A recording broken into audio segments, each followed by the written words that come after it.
चलो बस इसी की कमी रह गई थी। अब मुस्लिम लीग नून ने पाकिस्तान तहरीक इंसाफ पर पाबंदी लगाने का फैसला कर लिया है। पाकिस्तान की सियासी तारीख में यह पहली बार होगा कि पार्लियामेंट के अंदर और बाहर मुल्क की सबसे बड़ी सियासी जमात पर पाबंदी लगेगी, मगर शायद ये इतना आसान ना हो।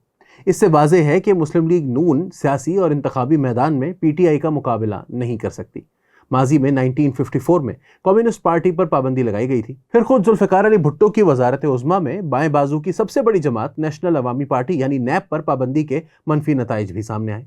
अब ये बात हुक्मरानों और सियासतदानों को कौन समझाए कि पाबंदी मसले का हल नहीं होती। दिलचस्प अमर यह कि 24/7 तमाम तज्जिए तबसरे वुज़रा का मौजू बजट, यहाँ तक कि कोर्ट नंबर 1 भी, कहीं ना कहीं बात चल फिर कर वहीं आकर रुक जाती है कि सियासी हकीकत को तस्लीम करने में हम अगर मगर से काम ले रहे हैं कि इमरान खान एक ऐसी सियासी जमात का बानी है जिसको 8 फरवरी को तमाम तर रुकावटों के बावजूद इस मुल्क की अक्सरियत ने वोट दिया।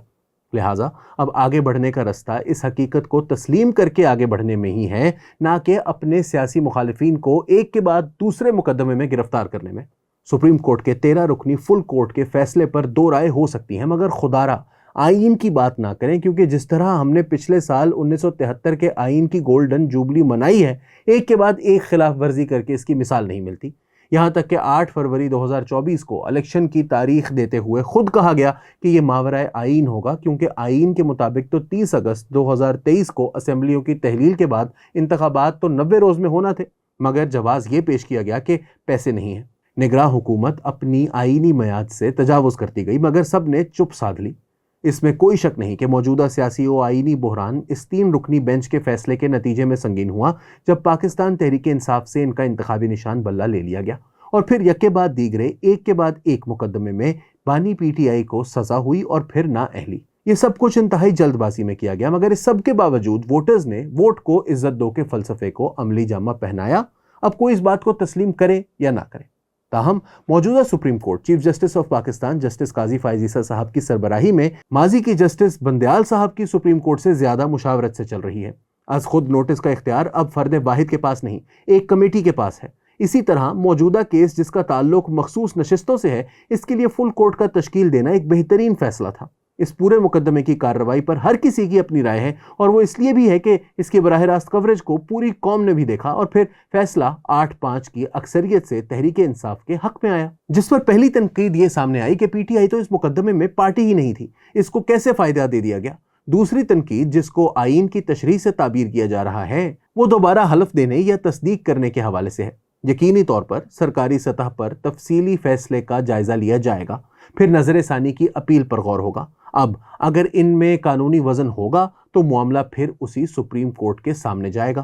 ताहम तारीख ये बताती है कि ऐसा कम ही हुआ है कि नजर सानी की दरख्वास्त पर फैसले पर नजर सानी हो जाए। रह गई बात इस फैसले के नतीजे में आइंदा के सियासी मंजरनामे की, तो बादी नजर में पीटीआई की नशिस्तों में इजाफा तो होने के बावजूद बज़ाहिर हुकूमत तो नहीं गिरने वाली। अलबत्ता अब मुस्लिम लीग नून के लिए आईनी तरमीम करना मौजूदा सूरत हाल में नामुमकिन सा हो गया है। ऐन मुमकिन है इसी वजह से पीटीआई का फॉरवर्ड ब्लॉक बनाने की कोशिश की जा रही हो। मुस्लिम लीग नून और पीपीपी दोनों पीटीआई के मुकाबले में ज्यादा पुरानी और मचोर सियासी जमातें हैं। दोनों ही एक दूसरे के खिलाफ वही गलतियां कर चुकी हैं जो आज वो पीटीआई के मामले में कर रही हैं। ठंडे मिजाज से गौर करें कि दोनों से क्या बड़ी सियासी गलतियां हुई जिसने आज से 2 साल पहले एक डूबती कश्ती को अपने आप डूबने के बजाय इसकी कश्ती को सहारा दे दिया और अपनी ही कश्ती को डुबो दिया। अगर इसका अंदाजा लगाना है तो खुद इस इत्तेहाद के सबसे तजुर्बेकार सियासतदान और 3 बार के वजीर आजम नवाज शरीफ की सियासी तन्हाई से लगा लें, जो शहबाज शरीफ की पहली 16 माह की हुकूमत में मुल्क में नहीं आए और वापस आए तो अंदाजा हुआ कि जिस मजबूत जमात को वो छोड़कर 3.5 साल पहले लंदन चले गए थे, वो ना हुकूमत चला सकी ना जमात को बचा सकी। जो स्टेज मियां साहब के लिए तैयार किया गया था, इस पर वो बैठे ही नहीं और यूं भाई शहबाज शरीफ को दूसरी बारी मिल गई। अलबत्ता मरियम नवाज को वजारत आला पंजाब तो मिल गई, मगर एक ऐसे माहौल में जहां मियां साहब ने खुद ये कहकर वजारत उज़्मा नहीं ली कि सादा अक्सरियत के बगैर हुकूमत चलाना उनके लिए मुमकिन नहीं। देखिए, लाडला और प्रोजेक्ट की बातें उनकी जुबान से अच्छी लगती हैं जो कभी लाडले और प्रोजेक्ट का हिस्सा ना रहे हों। यही वो इमरानोफोबिया है जिसमें मुब्तला रहकर वो फायदा उसी को पहुंचा रहे हैं। इमरान खान की मकबूलियत का राज मुस्लिम लीग नून और पीपीपी की कारकर्दगी है। इमरान के गिरते ग्राफ को सहारा तो अदम एतमाद की तहरीक के बाद मिला।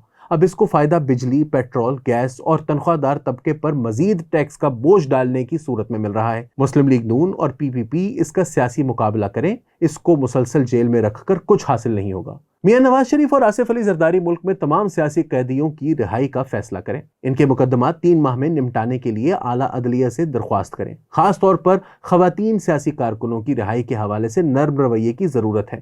بات شاید آئیڈیل لگے، مگر 2008 میں جب وزیر اعظم یوسف رضا گیلانی نے ججز کی رہائی اور طلباء یونین پر سے پابندی کے خاتمے کا اعلان کیا تو جو لوگ اس روز پارلیمنٹ میں تھے انہیں یاد ہوگا کہ پورا ہال تالیوں سے گونج اٹھا تھا۔ ایسا ہی کچھ 1988 میں سابق وزیر اعظم بے نظیر بھٹو شہید نے سیاسی قیدیوں کی رہائی کا اعلان کر کے کیا تھا۔